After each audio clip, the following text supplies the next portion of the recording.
అందరికీ నమస్కారం. ఈరోజు మీ అందరికీ నేను వినిపించబోయే కథ అమ్మ నిర్ణయం. రచయిత ఏ అంజలి గారు. ఇక కథలోకి వెళితే, ఉపాధ్యాయ వృత్తి నుండి రాజమల్లయ్య రిటైర్ అయ్యాడు. ఉపాధ్యాయుడిగా తన జీవితాన్ని స్కూలు పిల్లలకే అంకితం చేశాడు. తండ్రిగా జీతాన్ని తన పిల్లల చదువులకే ధారపోశాడు.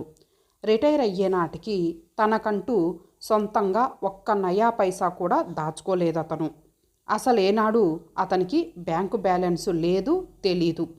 భార్య గంగమ్మ కూడా రాజమల్లయ్యకు సరైన జోడి, ఉత్తమ ఇల్లాలు.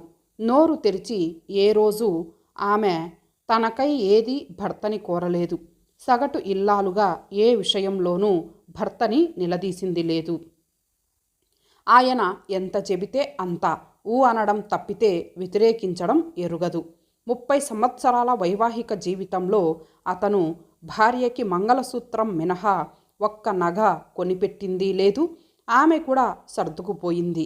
అందుకే రిటైర్ అయ్యాక డబ్బులు రాగానే అందులో నుంచి 50,000 విలువ చేసే ఆభరణాన్ని భార్యకు కొనిచ్చాడు. ఈ వయసులో ఇవన్నీ ఎందుకు అని మొదట ఆమె వారించినా మనసులోని కోరిక ఇన్నాళ్టికి తీరడంతో ముచ్చటపడింది. మరో 50,000 భార్య పేర ఫిక్స్ చేశాడు. మిగిలిన డబ్బుల్ని ఇద్దరు కొడుకుల చదువులకై చేసిన అప్పుల్ని తీర్చేశాడు. ఉపాధ్యాయుడిగా రాజమల్లయ్య అంకిత భావం తాలూకు ప్రభావం అతడి పిల్లలపై పడి ఇద్దరు ప్రయోజకులయ్యారు. అతను రిటైర్ అవ్వగానే మంచి ఉద్యోగాల్లో స్థిరపడ్డారు. జీవితానికి ఇదే చాలనుకున్నారు ఆయన. భార్య కూడా భర్త సంతోషాన్ని పంచుకుంది. అయితే గంగమ్మకి ఆ మురిపెం ఎన్నో రోజులు నిలువలేదు. భర్త గుండెపోటుతో ఆమెకి వైధవ్యం ప్రాప్తించింది. అలా ఆమె తన ఇద్దరు కొడుకుల పంచన చేరాల్సి వచ్చింది. భర్త మరణం గంగమ్మని కృంగదీసిన పిల్లల ఆదరణ ఆమెకి సంతృప్తిని మిగిల్చింది. కొందరిలా కొడుకులిద్దరూ తల్లిని పంచుకోలేదు. ఆమె మాత్రం నెల నెల తనకి వచ్చే పెన్షన్ డబ్బుల్ని కొడుకులకి సమంగా పంచుతోంది.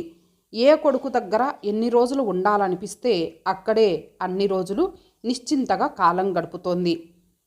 ఓ సాయంత్రం వేళ నాన్నగారు పోయాక బాగా చిక్కిపోయావమ్మా అంటూ వచ్చి తల్లి పక్కన చేరాడు పెద్ద కొడుకు ప్రేమ్.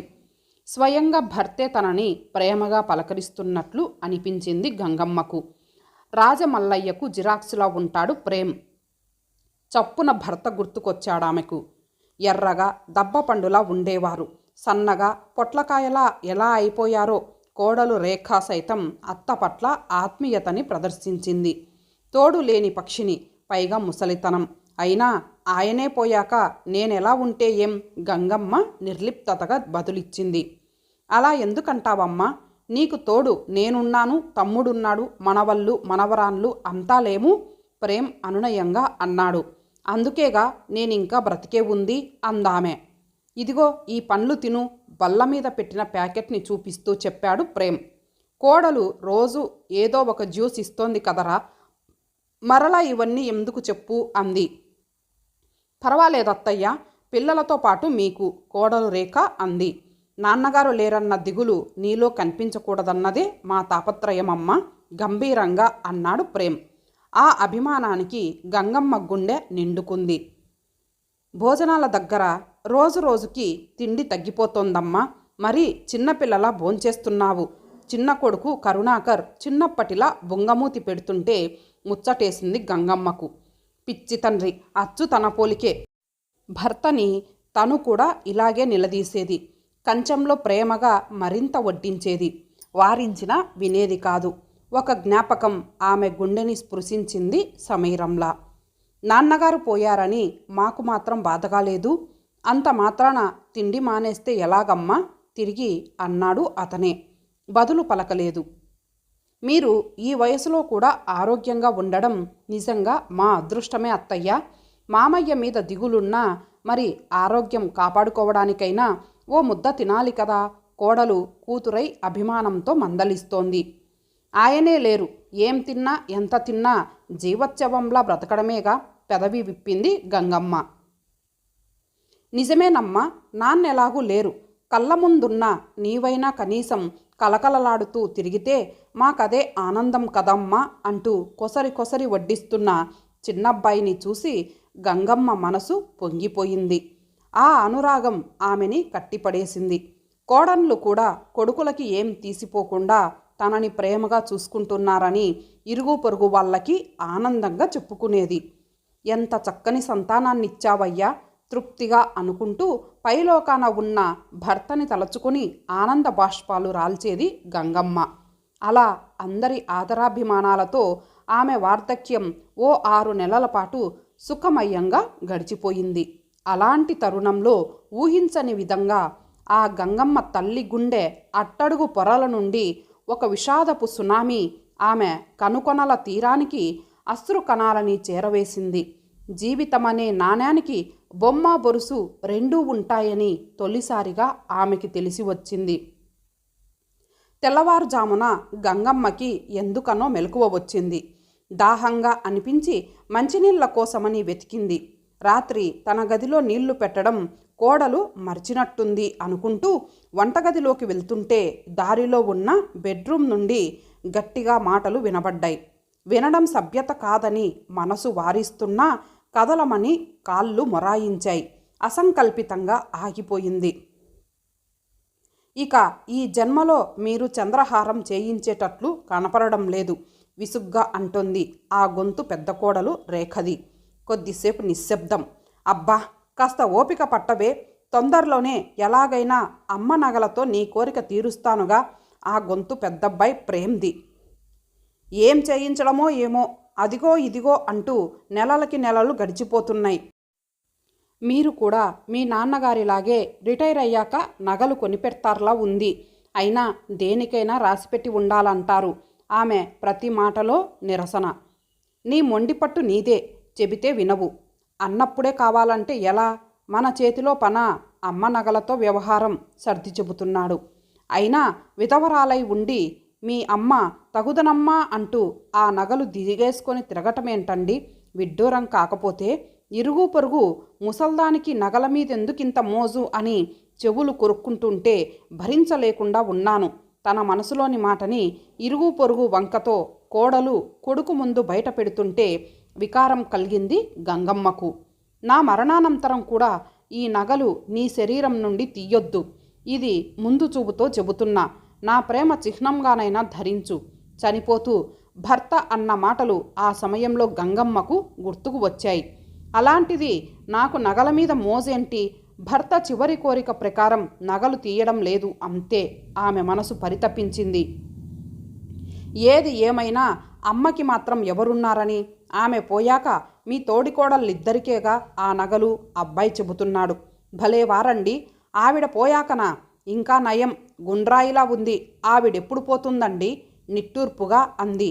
పెద్ద కోడలు మనోగతానికి గంగమ్మ గుండె పేలిపోలేదు. ఉబికి వస్తున్న కన్నీళ్ళని అదిమేసింది.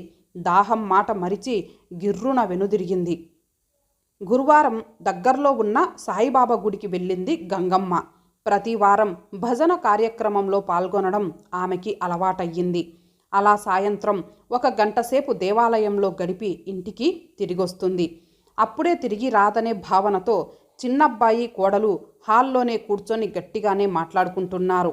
కానీ సడన్గా తలనొప్పి మొదలవ్వడంతో దైవ దర్శనం పూర్తవుతూనే భజనలో పాల్గొనకుండా వెనుదిరిగి వచ్చేసింది గంగమ్మ. తన ప్రసక్తే వారి మాటల్లో దొర్లడంతో గుమ్మం దగ్గరే ఆగిపోవాల్సి వచ్చింది. నిశ్శబ్దంగా వింటూ ఉండిపోయింది వారి మాటల్ని. ఎదురింటి వనజాక్షి ఇండికా కారుందని తెగ ఫోర్స్ కొడుతోందండి. మనం అట్లీస్ట్ మారుతి కారైనా కొనుక్కుందామండి. చిన్న కోడలు సునంద కొడుకుతో గారాలు పోతోంది. ఎదురింటి వాళ్ళ ప్రసక్తి ఎందుకు గాని, కారు ఎలాగూ కొనుక్కుందాం అనుకుంటున్నాం. అయినా ఇప్పుడిప్పుడే అంటే ఎలా? అంత డబ్బెక్కడుంది? కరుణాకర్ భార్యతో అంటున్నాడు. బ్యాంకులో కొంత అమౌంట్ ఉందిగా. డబ్బు తగ్గితే మీ అమ్మను అడగండి.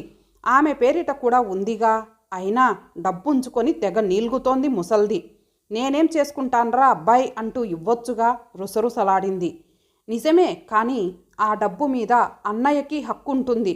చెరిసగం కదా. ఆ డబ్బు రావాలంటే తొందరపడి లాభం లేదు అన్నాడు కరుణాకర్. తొందరపడకుండా యుగాలు వేచి చూడాలంటారా? ఇప్పటికే ఓవర్ అయిపోతోంది. మీ అమ్మతో ప్రేమ ఒలకబోస్తూ నటించడం ఇక నా వల్ల కాదండి. ఏదో పోన్లే, ఒంటి మీద నగలున్నాయి, బ్యాంకులో కొంత క్యాష్ ఉంది అని అనుకుంటే నగలు తీయదు, డబ్బు ఇవ్వదు. అలాంటప్పుడు ఆమెని మీదేసుకొని ఆమె భారం మనం మోయడం దేనికి? తన నిజస్వరూపం బయట పెడుతోంది సునంద. చిన్న కోడలి మాటలు వింటుంటే గంగమ్మ కాళ్ళ కింద భూమి కదిలిపోలేదు. గుండె దిటవు చేసుకుంది.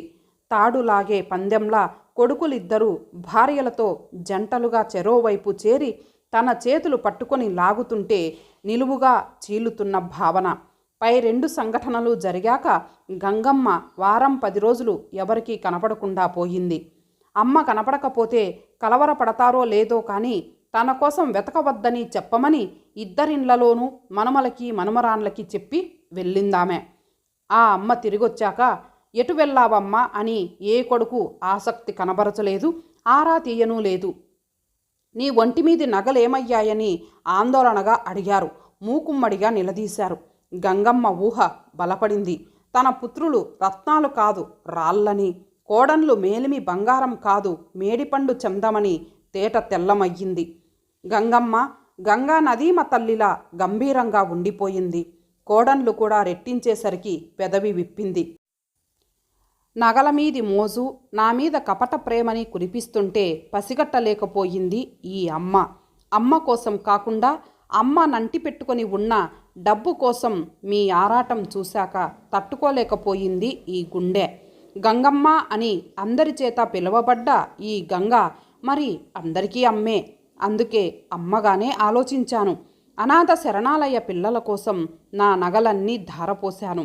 కన్నపిల్లల నిరాదరణకి గురై కొడిగట్టిన దీపాల్లా మినుకు మినుకుమంటూ జీవనం గడుపుతున్న అభాగ్యులైన వృద్ధాశ్రమ వాసులకై బ్యాంకు డబ్బు సమర్పించాను. మీ మనసులో వీసమెత్తైనా లేని మీ నాన్నగారి పేరు కనీసం శిలాఫలకాలపైనన్నా ఉండాలని ఆయన పేరు మీదే విరాళాలుగా ఇచ్చేశాను. మునుపటిలా మీరు ఆదరిస్తారా?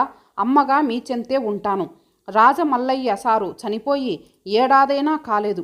అప్పుడే తల్లిని ఇంట్లోంచి వెళ్ళగొట్టారు అనే అపవాదు మీకు రాకూడదనే తలంపుతోనే తిరిగి వచ్చాను. వద్దంటే వెళ్ళి వృద్ధాశ్రమంలో శేష జీవితం గడిపేస్తాను. అమ్మ ప్రేమకి నిలయం. ప్రేమ లేని ఏ చోటు అమ్మకి నిలయం కాకూడదు. అందుకే నా ఈ నిర్ణయం. కోడళ్ళు తెల్లమొహాలు వేశారు. కొడుకులిద్దరూ ఆలోచనలో పడ్డారు. ఇంతటితో ఈ కథ సమాప్తం. మరలా మరొక మంచి కథతో కలుద్దాం. అంతవరకు సెలవు. నమస్తే.